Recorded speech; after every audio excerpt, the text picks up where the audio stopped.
child. If the Lord had wanted me to swim around in water, he'd have given me fins. Oh, you sure are gussed up. Where you going? I'm going shopping for our Thanksgiving victuals. I hear your beau's coming to eat with us. I ain't got no beau. Your pa says so. Mr. Drysdale's stepson. You know, the one they call Sonny. Shucks, I ain't never even seen him. Well, your pa tells it. He's coming to court you and spark you. What does that mean? You don't know what courting and sparking is? No. No, I guess you wouldn't at that. Well, when I get back, you and me better have a little talk. Have you ever been courted and sparked, Granny? Honey?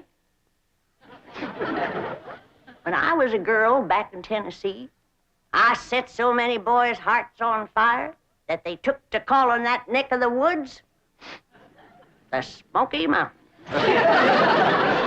Well, see you later.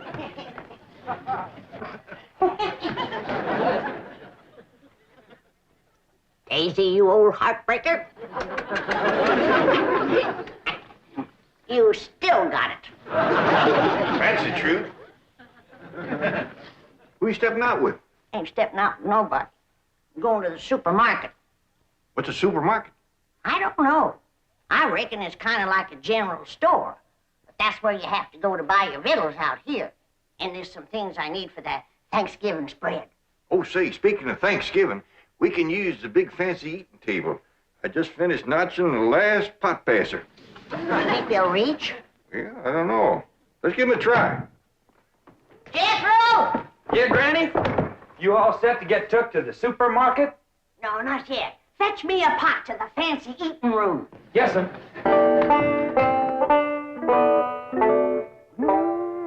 That sure is a mighty fine eating table.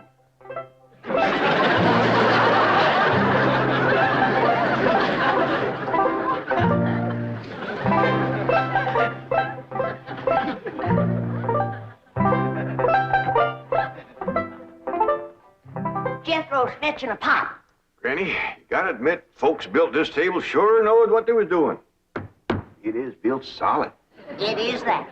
You could set a half-dozen turkey gobblers on there and never sag it a bit. This here is a dandy idea, especially if you got young ones at the table. The plates won't slip off on the floor. Yeah, I've sure scrubbed up a mess of pone and sorghum. Bet nobody ever scrubbed up none from this floor. There's been plenty spilled on the table, though. Sorghum? Something sticky. I can't get that green tablecloth off there. Save me. Stuck on it? Can't imagine anybody to lay a clean tablecloth on a sticky table. Well, Granny, I reckon all women ain't as spick-a-span as you are when it comes to keeping house. Here you are, Granny. Set it in the middle of the table so we'll see if these pot passers reach.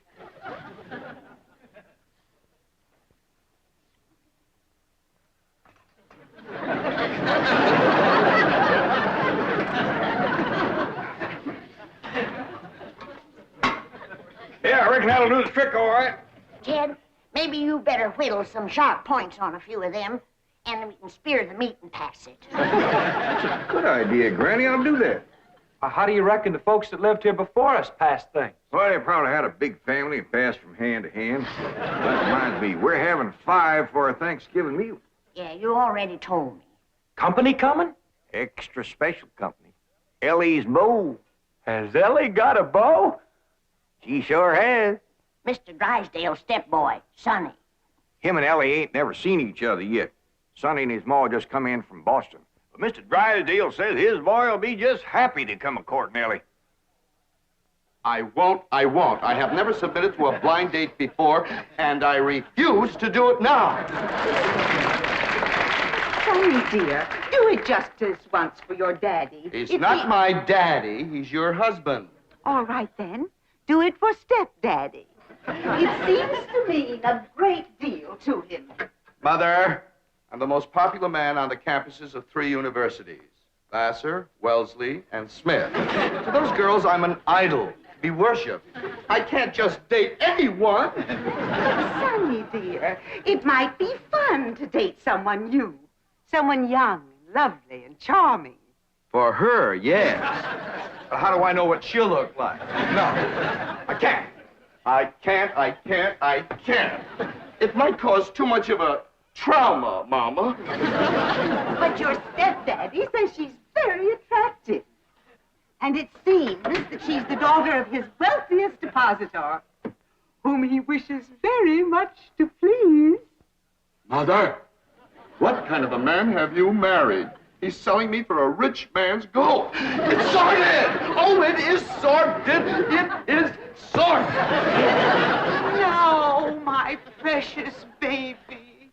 I know it was wrong of me to marry a common bank president, but I wanted you to have everything, and all I could give you was the heritage of a fine old family. But it takes money, too, darling. Money, I hate that word. Makes the rich the social equal of us. Oh, no, dear. It could never do that. I wish you'd read the thesis I wrote on economics last week. Money and why it is not important. You know, for a boy who's been going to college for 17 years, you haven't learned much. Milburn, you must not throw it up to Sonny that he keeps going to college. He's trying to find himself. Don't take my advice. Don't look. Come on, dear. Let Sonny get dressed for his date. I'll draw him a nice hot bath. Try not to drown. Daddy? Just a moment, Daddy. You called me Daddy. You've never done that before. Well, don't ever do it again. I refuse to date a strange girl just to benefit your economic situation. Well, I've got news for you, Sonny. My economic situation and your economic situation have a very definite relationship. Money doesn't interest me. Who steals my purse steals trash. Well, you will have a date with Elly May Clampett, and you'll be nice to her, or I'll cut off every penny of your trash. Milburn, did I hear you say that it's the Clampett girl you're asking Sonny to date? That's right. But, my dear, I haven't finished the genealogical check of their family tree. We don't know that Elly May is socially acceptable for Sonny. Good heavens. Now, you listen to me, Sonny. Jed Clampett is thrilled at the prospect of his daughter having a date with you. A city boy, educated, refined. To him, you're a knight in shining armor, a handsome Prince Charming. He thinks you're the greatest thing that could ever happen to his daughter. Mr. Clampett sounds like a very intelligent man. No, dear. I've heard the most disturbing reports about the Clampetts. I understand they're no better than peasants. Good heavens, a date with a girl like that is unthinkable. Now, Margaret, I hesitate to assert my authority. But unless I have assurance that my wishes will be carried out, I'm afraid I will have to... Mother! Dad! Who is that? Who is she? Who is what, dear? That divine creature by the pool next door.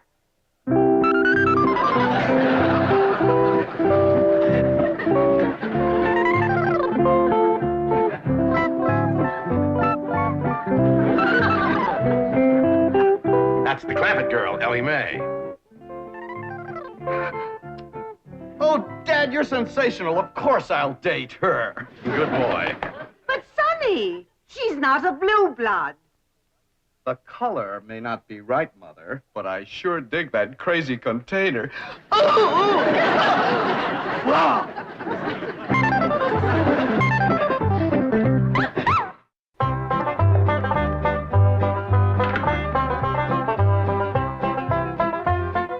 Granny, you wearing perfume? Pure vanilla extract. You rascal. You're gonna have that storekeeper's head just a spinning. That's the idea. Just because I got plenty of money don't mean I have to spend it all.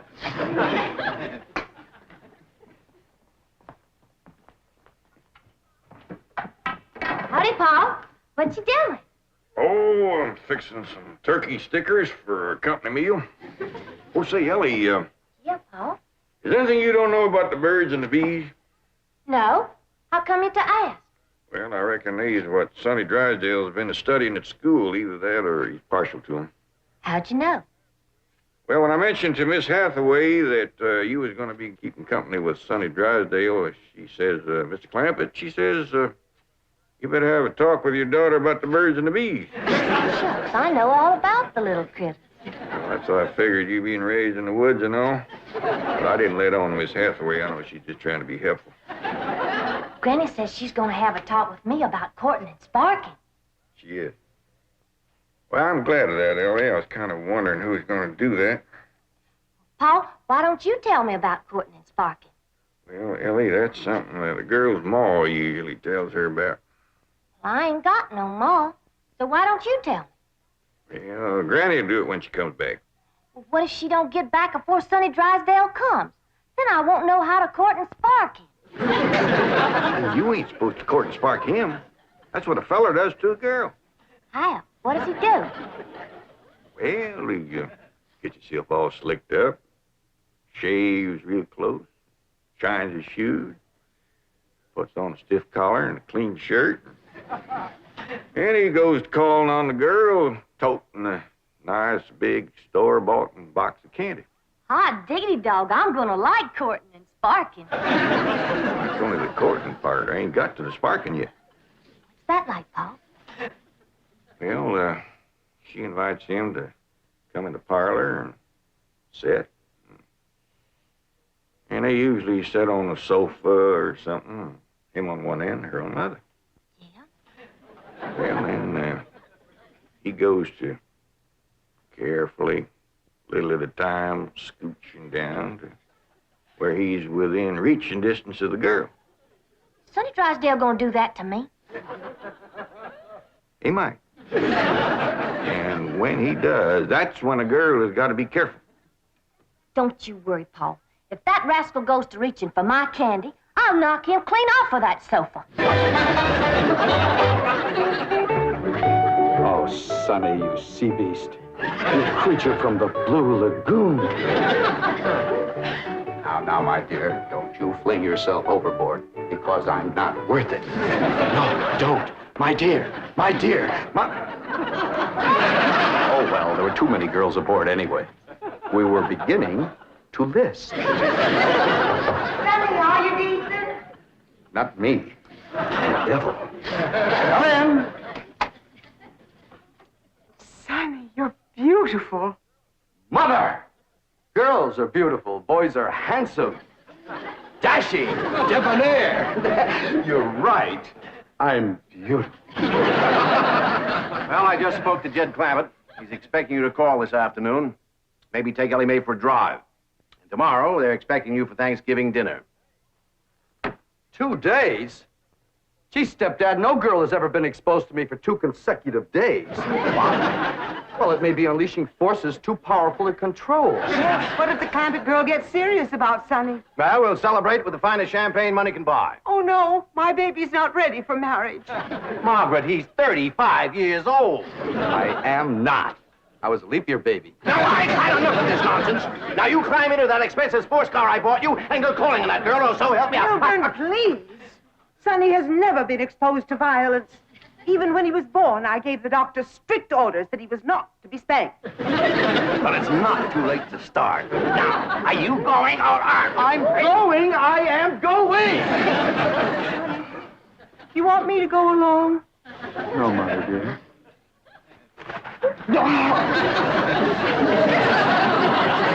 Want meat, Mr. Sonny? Why, no trouble at all. There you are. Whack off as much as you want. Jed, he's back from the supermarket. What darnation is that? That is what you call a shopping cart. There's a sign down at the supermarket that says take one. So Granny did. But there's Indian givers. They wanted me to give it back when we were leaving. But she didn't do it. Did you, Granny? You're darn tootin'. Oh, they sweet as honey when you first come in.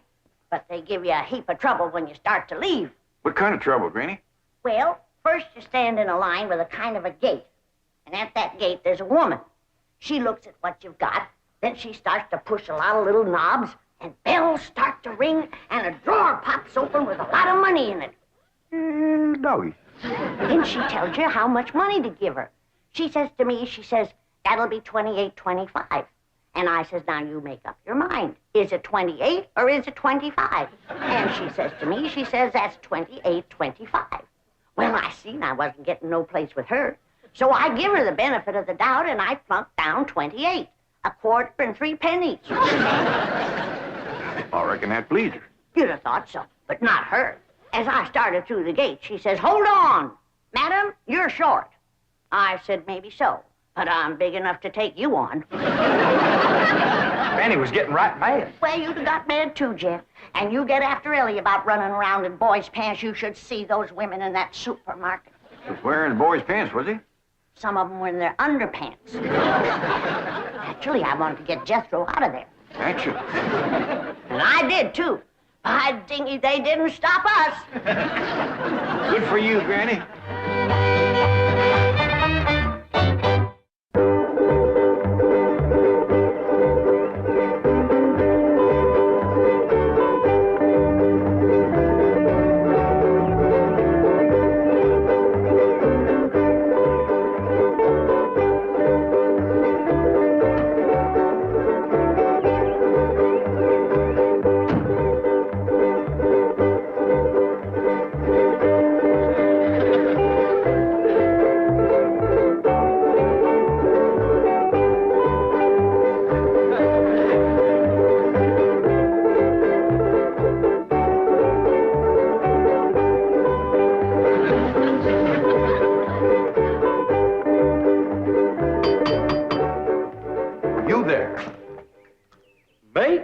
Yes, you. Does that weird-looking vehicle belong to you? No, sir.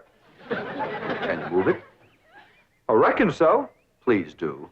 It completely spoils the effect of my imported 190. What should I do with it? Oh, I don't care. Just get it out of sight. Hide it somewhere. Yes, sir.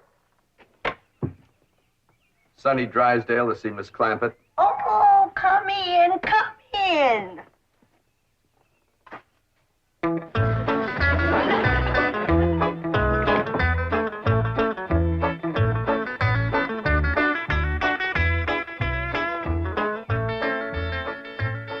What you doing, Jethro?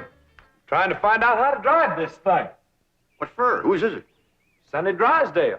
He asked me to get it out of sight for him. All right. Just trying to surprise Elly. Where do you say put it? Well, he just said hide it somewheres. Yeah, let's accommodate him. You take the front end, I'll take the back. We'll put it back to them bushes yonder. Okay.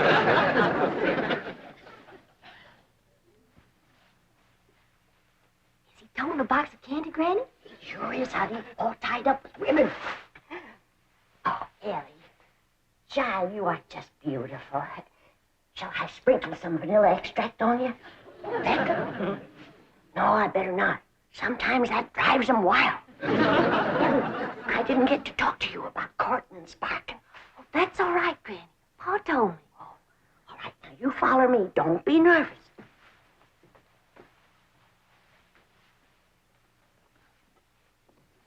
Here she is, Mr. Drysdale. Thank you. You're beautiful. Divine.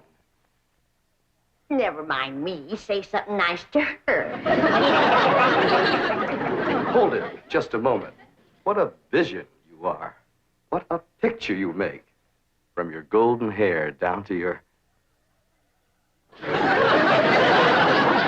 that for me? Yes, it is. Bet you I can guess what it is. Try.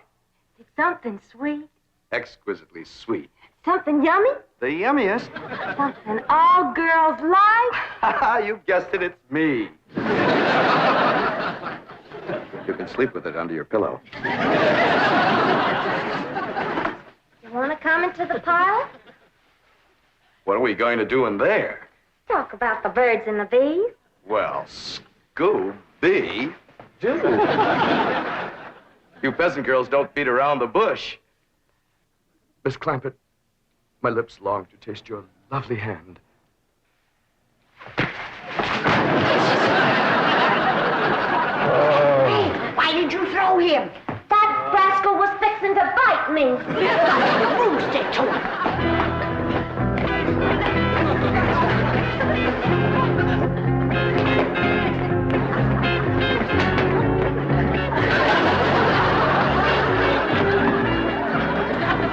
My car, where is it?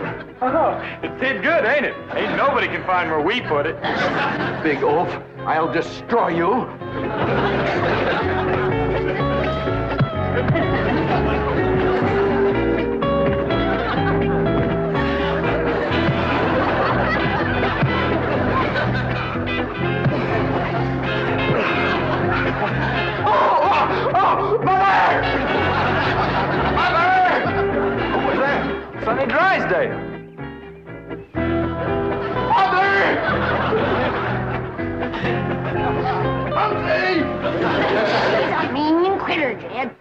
Pa, he bites. I did him a favor, and he commenced to hitting me. I claim us Clampetts have been insulted by the Drysdales. Let's go feud 'em. Oh, now.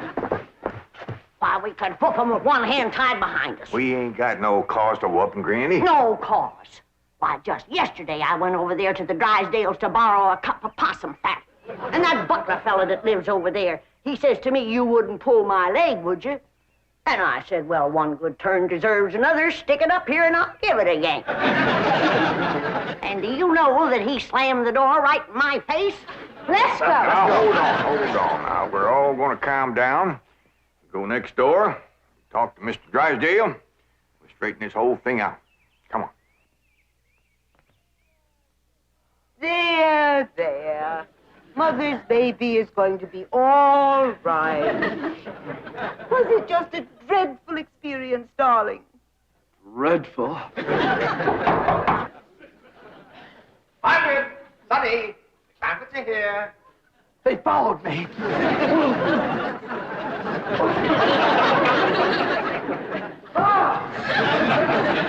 Come in. Where's Sonny? Here I am. Well, we've straightened out the misunderstanding, and now these people have something they want to say. Well, Sonny, I reckon this is all my fault. I'm sorry I wasn't to the door like a proper paw had ought to been. I'm sorry I throwed you, Sonny. And I sure do thank you for that nice picture you give me. And I'm sorry you hurt your hand hitting me, Sonny. And me and Jethro was sorry that we hid your automobile. We towed it back over and set it down in front of your house.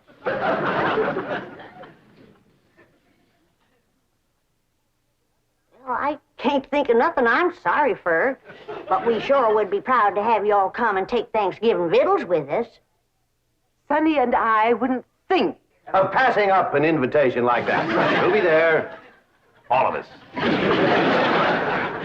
Let us say grace. We sure have got a lot to be thankful for, Lord. We got good health, good neighbors, good food. Jethro's going to school. Elly's got a feller. I guess everything is just about fine, and we sure do thank you. Amen. Amen. Amen. Well, Jethro, hand out the pot passers and the meat stabbers. Let's get at it.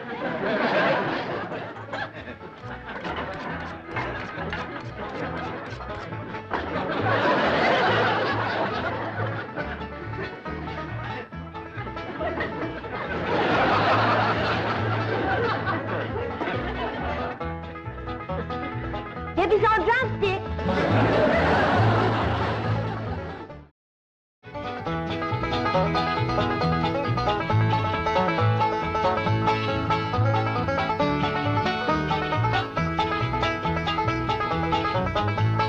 Now it's time to say goodbye to Jed and all his kin. They would like to thank you folks for kindly dropping in. You're all invited back next week to this locality to have a heaping helping of their hospitality. Hillbilly, that is. Set a spell. Take your shoes off. Y'all come back now. Here. This has been a Film Waste presentation.